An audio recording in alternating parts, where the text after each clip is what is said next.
Hi everyone, my name is Ksenia, and if you're here, you're probably interested in sustainability, zero waste, minimalism, and mental health. I was planning to do a different video today, but because I have been struggling with my mental health for the past week, I wanted to talk about it. And on the heels of the May being Mental Health Awareness Month, I want to talk about my struggles with mental health, having an eating disorder and bipolar disorder type 2. Sharing this and talking about this will help dispel the stigma around mental health. And if you're struggling, please take care. I will list the self-help guidelines. I will share some tips for people who are struggling with my mental health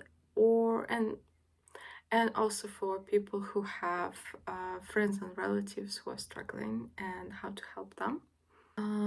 I would like to preface this with a trigger warning for self-harm and eating disorder and violence. I got inspired by a trend on TikTok about videos that say social media is fake and sharing things that people are ashamed or afraid to admit.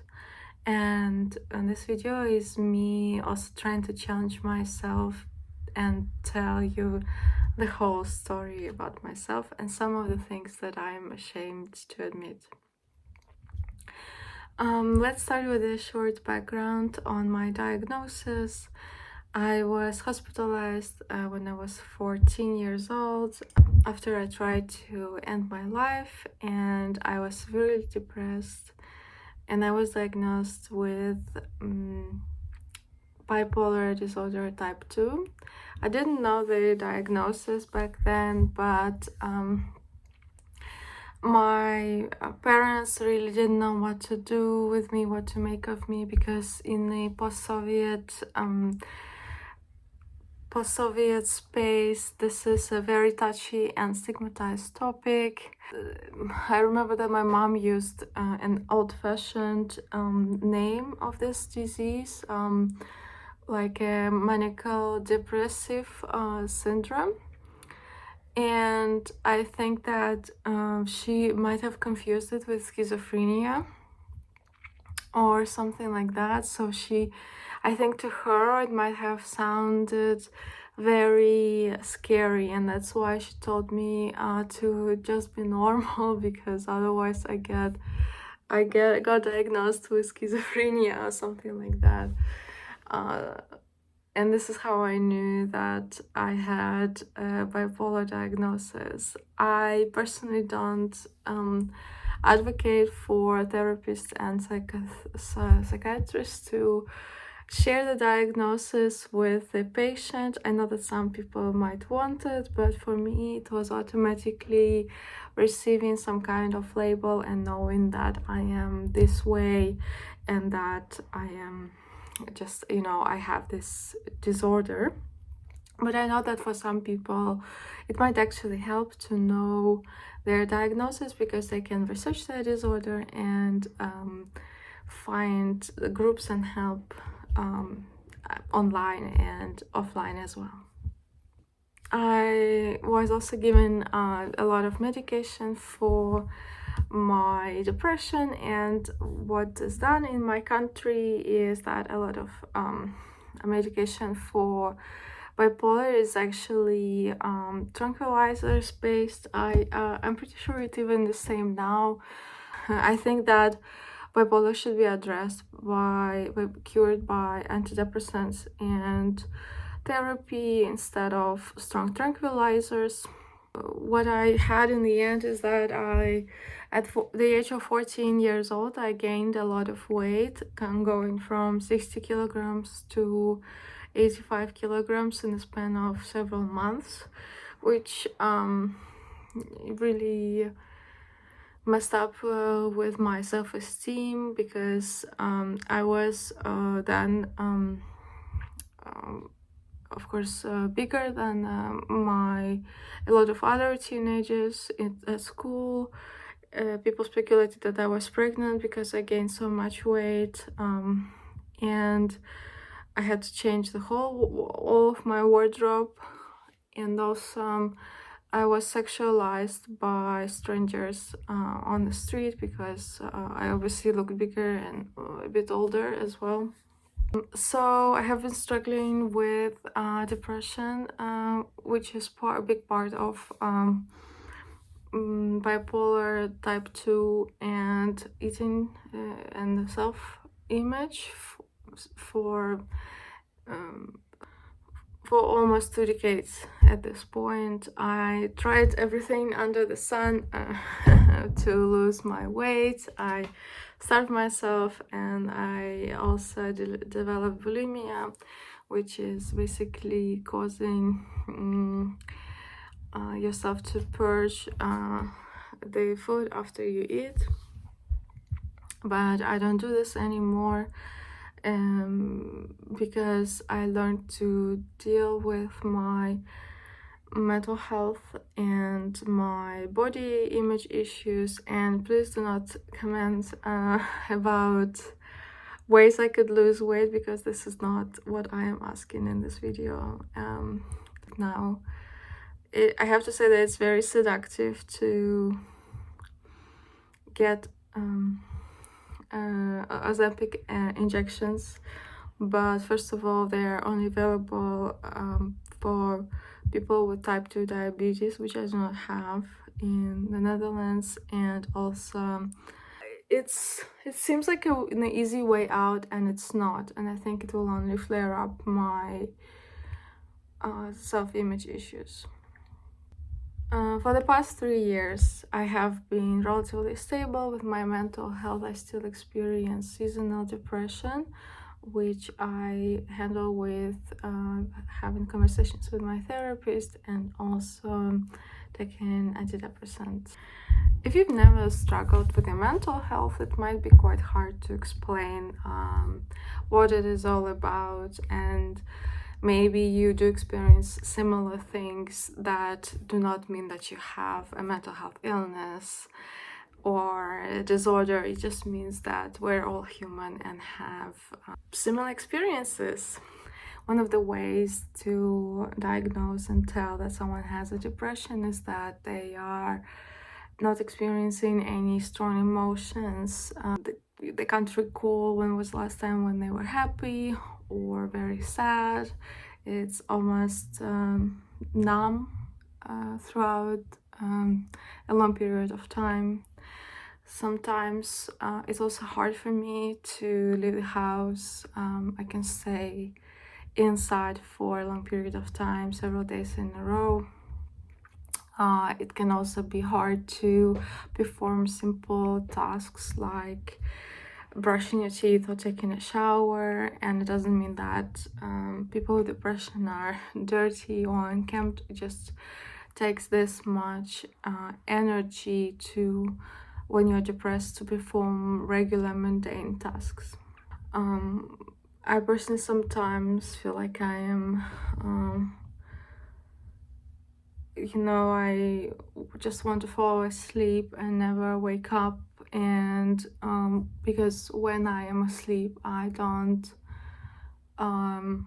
exist in a way, and I don't have my thoughts. So sometimes I would sleep 10-12 hours a day and still feel tired.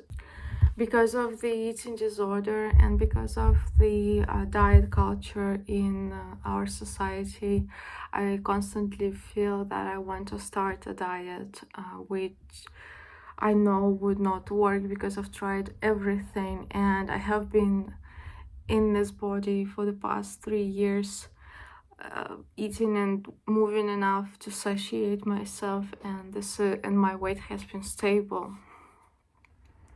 But because of the society and the fact that the pressure, especially for women, is so strong to look and present in a certain way, I constantly feel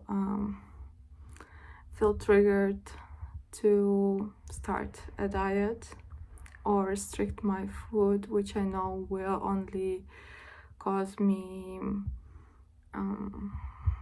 cause unhealthy relationship with food. As a child, I was physically and emotionally abused, and I'm still recovering from my trauma and unpacking what this trauma has turned me into, what kind of personality it gave me. One of the ways that I learned to deal with it is some sort of depersonalization, where you just push all your bad memories in the back of your mind. So you kind of shut off the negative feelings instead of experiencing them. But because it's still in your subconsciousness, it keeps floating up, and in me it was manifesting in some nervous tics or flashbacks. Sometimes I would just feel dirty and wash my hands constantly and disinfect them as well. While I'm working with a therapist and trying to process the traumatic experiences of my childhood in a healthier way, I get more and more epiphanies and understanding of what I have been through, and it also helps kind of heal my own inner child. But the suppressed emotions and feelings also manifest themselves in intrusive thoughts that tell me that I am not worth it and that I'm not enough.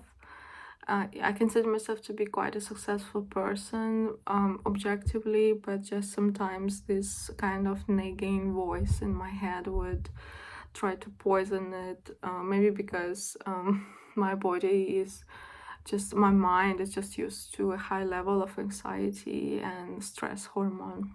I'm sharing this not for sympathy, but to break stigma about mental health and normalize conversation about this. If you're struggling with mental health, please know that you're not alone. Feel free to reach out to me or contact people in your life who you trust.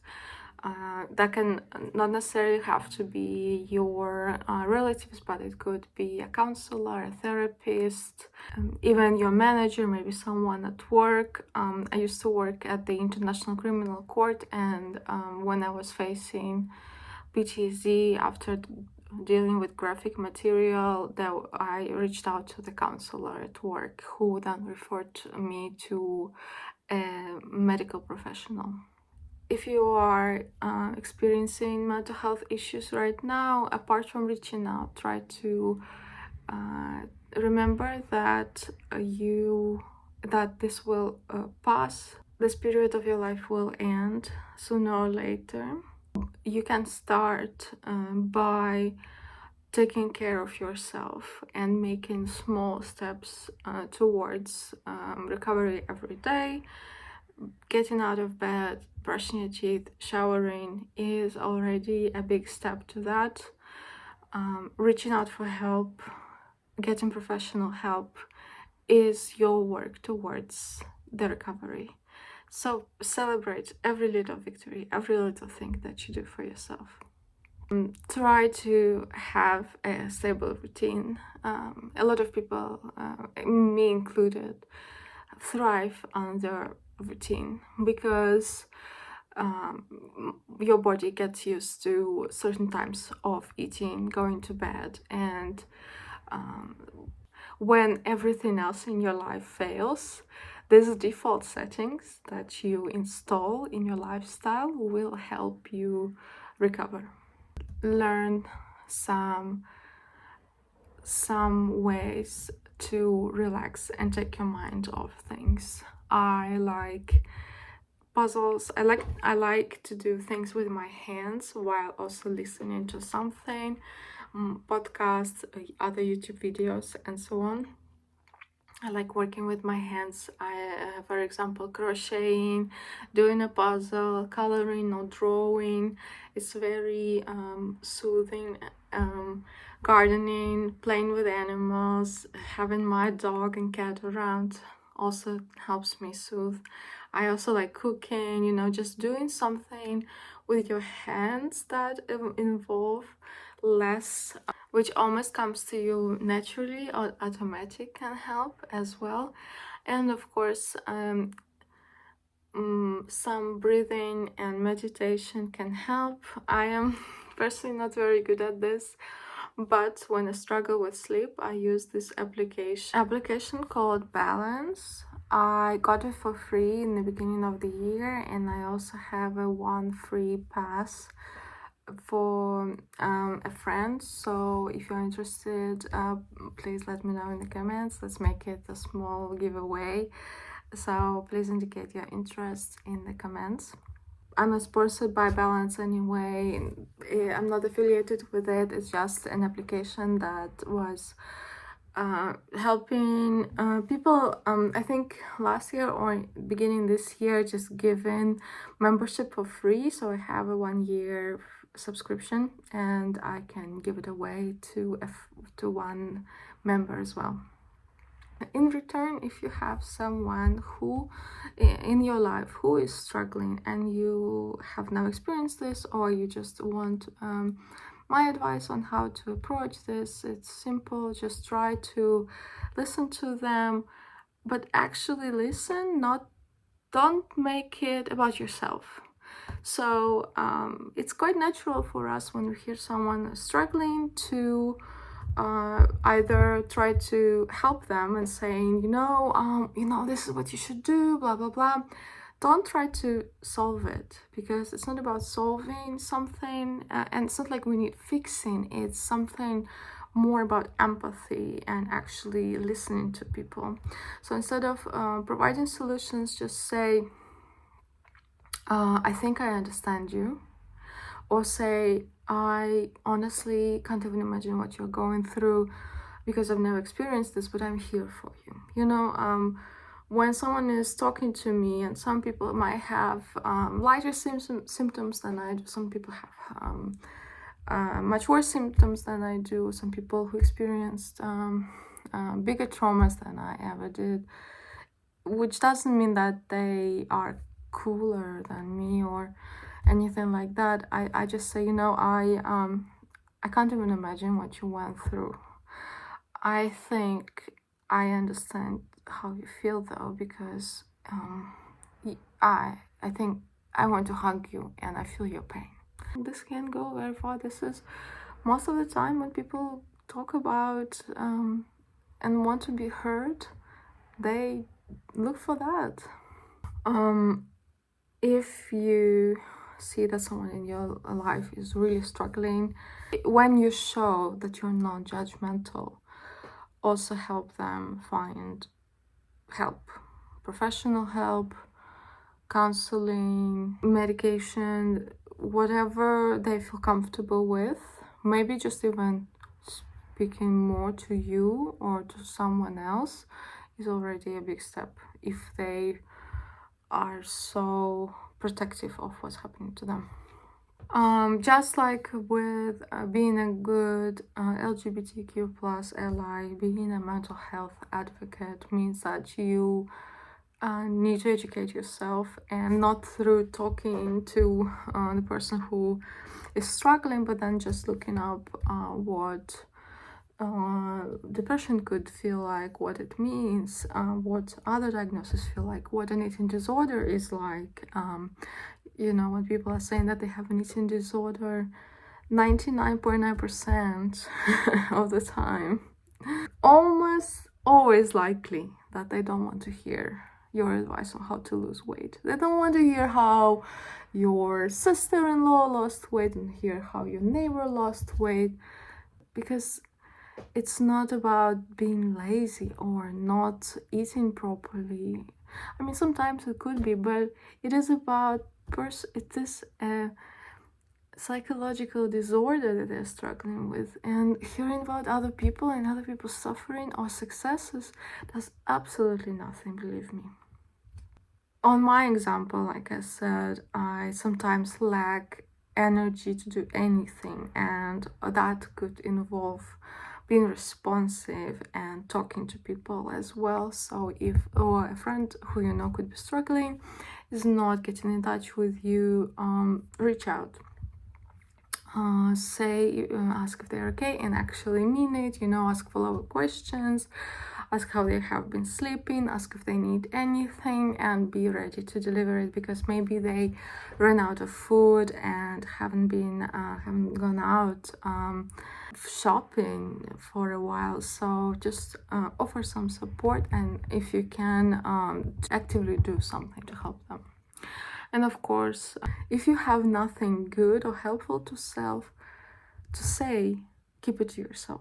Because saying that it was their fault that they got assaulted, or they should just get up and do exercise, or they should just shake it off and be happy and start smiling and think of all the starving children in the world, it does not help. It only encourages the stigma that it's this person's fault that they are not okay. Don't put responsibility on how the biochemistry of my brain works on who I am as a person, right? So please try to avoid judgmental language like that. Just like I said, if you have nothing supportive to say, don't say anything. Just be there for people. You wouldn't ask a person with a broken leg to be like, walk it off, you're gonna be fine. No, this person needs a cast or a surgery to recover the bones. So don't do the same for illnesses that a person might have with their psyche. This is why I'm making this video, to try and normalize this kind of conversation and this kind of content. I don't know how YouTube will treat it because I've used several trigger words, but I still want to do it. I still want to start this conversation. So if you watched until the end of this video, thank you so much for watching. I am here for you if you want to talk and reach out. And as all YouTubers and vloggers are supposed to say, please like this video, comment, subscribe to my channel. You know the drill. And take care. Bye bye.